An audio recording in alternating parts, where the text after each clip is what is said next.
Hello guys, welcome back another video. Today in this video we will talk about how to cancel your Talkpal AI subscription if you have taken any subscription on their platform. So how to cancel your subscription on Android user, on iOS user and on their official website. So first method, how to cancel your Talkpal AI on Android.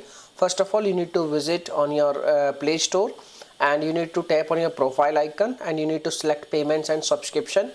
And once you select payment and subscription, you need to select subscription and you need to find out Talkpal AI in the list of active subscription. Okay, and you need to click on the option and in the bottom side you will see cancellation button, and you need to follow the prompts, and by using this method you can easily cancel your Talkpal AI subscription on Android.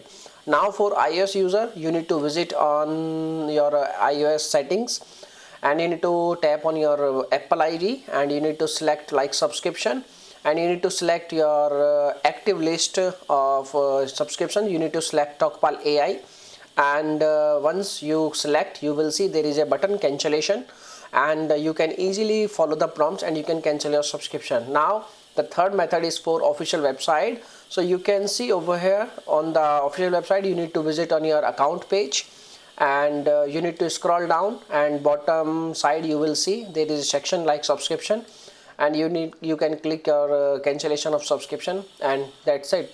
By using these three methods you can easily cancel your Talkpal AI subscription. So if you have any other questions, you can make a comment. I will reply you very soon, and thanks for watching this video. Bye bye, take care.